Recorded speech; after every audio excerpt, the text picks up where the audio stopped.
Hi, everybody. I'm Coach Michelle Quirk. I'm a pediatrician and a run coach and the founder of Mindful Marathon, where I help make running easy and fun for busy professionals. And welcome to another episode of Mindful Marathon Conversations. Today, I have a very special guest with me. I have Dr. Dolapo Babalola, aka Dr. Babs, here. She is a board certified family physician practicing both clinical and academic medicine.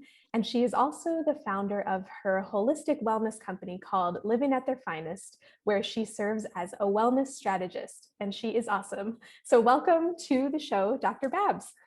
Thank you so much for having me. I am truly honored to be in your platform. I've learned so much from you, and I'm excited to add some value and connect with your listeners and viewers.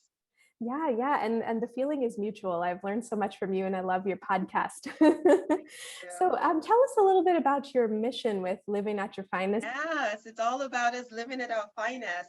Yeah, so my mission is to help communities of color to live at their finest holistic health. That's what I say, by being empowered to nourish their bodies, their minds, their spirits, so that they can flourish as a whole, vibrant, and healthy champion. The reason why I focus on communities of color is because, again, with COVID, as we can see that chronic diseases are so rampant, 4 in 10 will have one chronic disease. Four out of that 10 will have two or more. And so that is the number is astonishing, and just really trying to combat the disease pathology and tailor it towards lifestyle prevention, preventative care. So that's why my mission is tailored towards communities of color. And when you know better, you do better.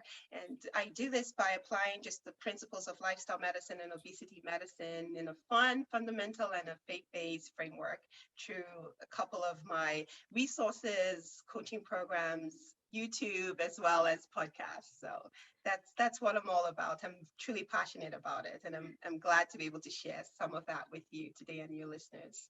Yeah, and I love how you break down these topics, right? Because they can be very complicated. And if you think about it all together, it can be a little bit overwhelming. Like, yes, we all are trying to strive to live a healthier lifestyle, but what does that really mean? And how can we make small changes in each of these areas? And I love how you break down these topics, especially on your podcast and on YouTube to really help your clients and your patients. It's great. Yeah, yeah, it's all about making it fun, fundamental, and faith-based because we get overwhelmed. I know I get overwhelmed.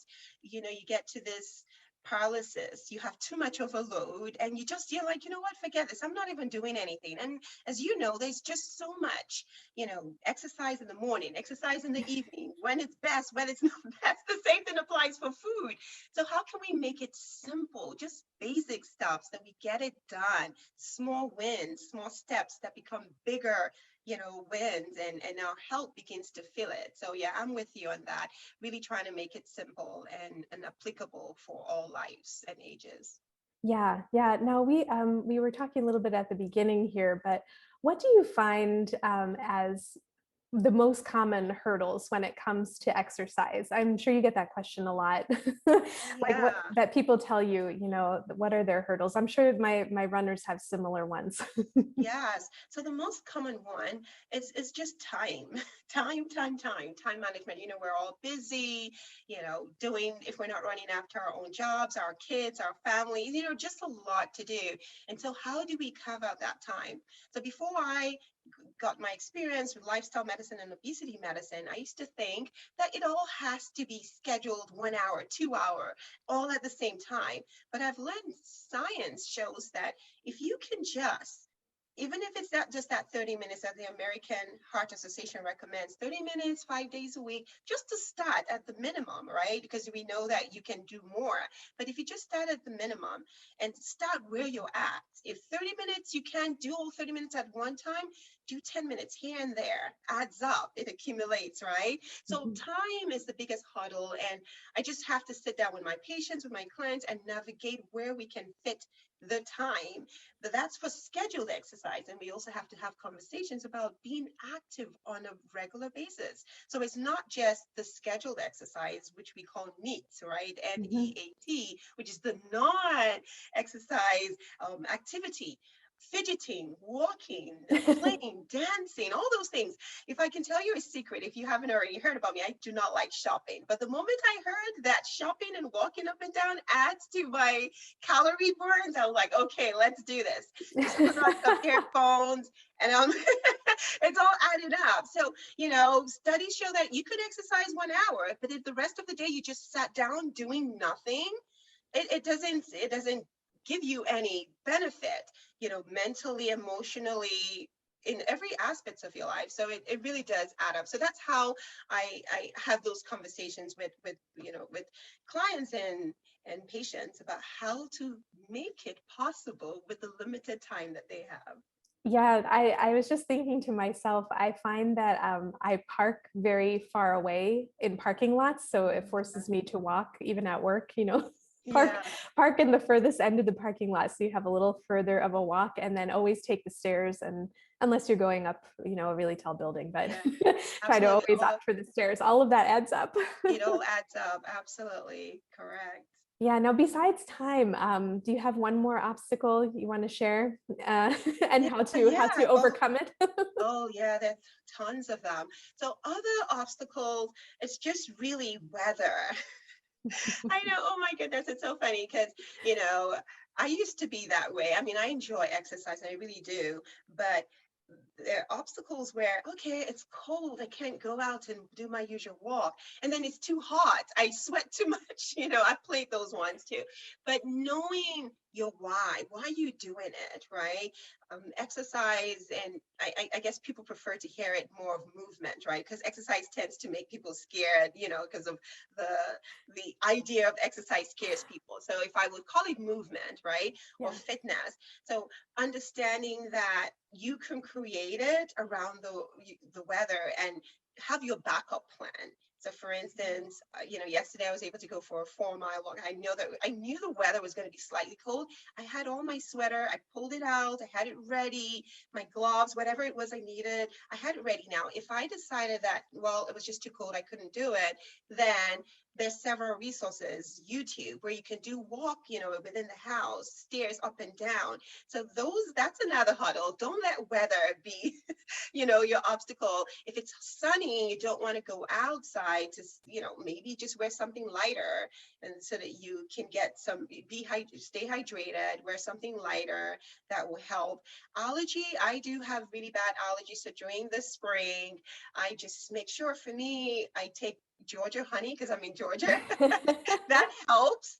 And sometimes I might take Claritin. So really being prepared. They say failing to prepare is preparing to fail. So if we already have all those backup systems, and what is your alternative, what else can you do, it'll take away that huddle, because your why is strong. You want to be healthy, you want to be fit, and you want to go the long haul in good health. Yeah, I love that. I love that. And I may have to try that honey. Yeah, yeah, honey I does have help. bad Georgia, allergies. yeah, that helps, because I mean, I'm a mess when I go out for a walk or a run during the spring. I tend to wait. That was the old me. I would wait for the weather to change, and that's about 2 months before I start going out again. So I found ways to enable me be healthy and still enjoy the weather. Yeah, no, that's great. Right. In terms of one other one I thought of, that my runners struggle with sometimes is just plain motivation. Like Yeah. they're going strong, like things are going pretty well for a few weeks, but then there inevitably is a slump at some point where you lose motivation. And sometimes, like right now, it is weather, and Oh with the yeah. time change, and it's getting dark very early if you're used to running in the afternoon or the Yeah. evening. And so I don't know, motivation is a big one, Oh yeah. and navigating around that.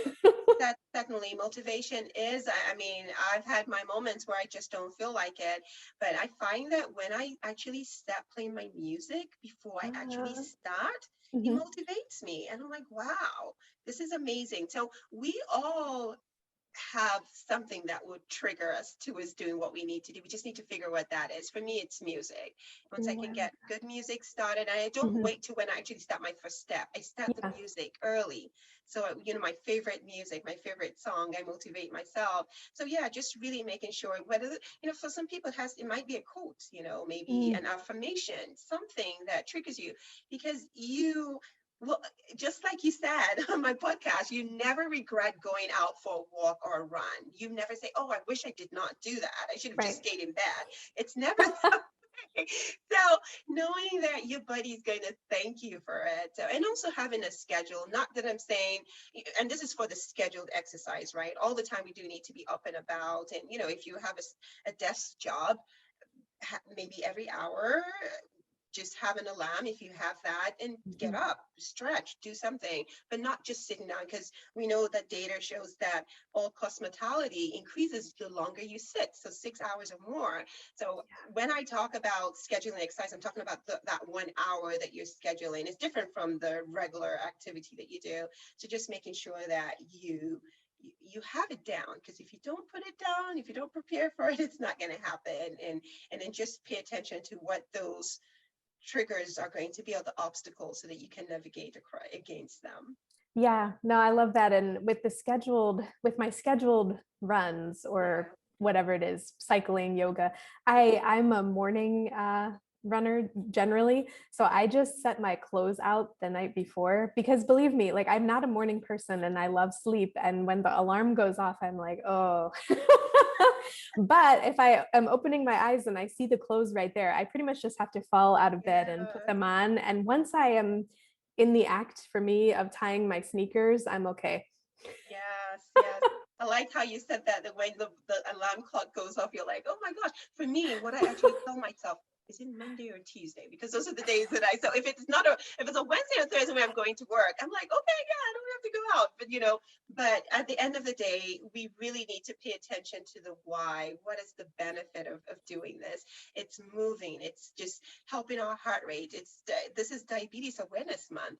It's shown that the more that we move, we exercise, we do those fitness, it actually helps with our sugar regulation. It helps with insulin resistance. So there's lots of benefit. Not to even talk about cognition, right? Yeah. Dementia is decreased. So there's tons of benefit. You might not see it right there and then, but it accumulates, and the endorphin rush. There's all that. I mean, yesterday after my 4 miles, I would kid you not, I was in the best mood. I called my brother-in-law. It was his birthday, and I left him. He was like, "What happened to you?" I was like, "It must be the endorphins. I'm really excited to speak to you today." So it really I just encourage all of us that we should just make it a lifestyle. There are moments, yes, but give ourselves grace. Just like you said, preparing for your virtual Yeah. run, right? You said, be kind to yourself. Be kind to yourself. So, even if it's just 5 minutes here and there, do something. It's not all or none. I used to be that Yeah. on and none. I'm Me like, if too. I can't get 1 hour, forget it. I'm not doing anything. But no, Mhm. it's any little movement counts. So that's what I really encourage all of us to stay in the game and keep Yeah. pressing on. Any little movement counts. Oh, I Yes. love it. It's a great quote. Yeah. Oh, well, thank you so much for sharing your knowledge and your tips with us. I know everyone will get a lot out of this. Tell everybody where we can find you, and I know you have some great courses coming up. Yes, yeah, thank you for the opportunity to share. So yeah, I am on livingatyourfinest.com, and same thing on all social media handles, Living at Your Finest with Dr. Babs. I do have a freebie for your viewers, and Thank you. it's just tips on how to live at your finest. Finest stands for something. F is fitness, I is interaction, meaningful interactions, right? N is nourishing nutrition, E is enrichment. So when I talk about enrichment, how do we create those healthy habits, decrease risky behaviors? How do we develop our personal development? So all of that, spirit, mind, and body. S, like you alluded to, sleep. Sleep is so essential. If you just don't have a good night rest, you're not going to be able to perform your best, whether it's walking, even running, whatever it is that day. And a long time ago, I heard that if you have an hour and they tell you select between sleeping or exercise, you should actually sleep. So sleep is also one of them, and I elaborate more in the freebie. And then the T is take care of you. You have to take time to care for yourself. You cannot fill out of an empty cup. So yeah, so more of that in the freebie. And I do have a course coming up. This is the holiday season. Stress is out there. It's a good time to mellow with everyone, but can also be stressful. So it's a online mini course in stress. I also have one in sleep, and I have one on just natural remedies. How can we live naturally where we're not relying solely on pharmaceuticals, because it has its place in acute, but long term they interact with each other and cause a lot of other issues. So yeah, so those are my courses that are coming up in a few weeks. I'll post those on my website. All right, that's great. And I'll leave the link to your website and for the freebie here below too. So I'll be Okay, sharing them, okay? thank you so much. Yeah, thank you so much for being here. And thanks everyone for listening and for joining us. And we'll talk to you soon. Bye bye. Thank you so much for joining us for this episode. If you liked it, please subscribe and share it with a friend. And if you are a newer runner or a runner who hasn't run in a while and you're looking to get back into the sport, you can find out how to work with me over on my website, which is mindful-marathon.com. See you on the next episode.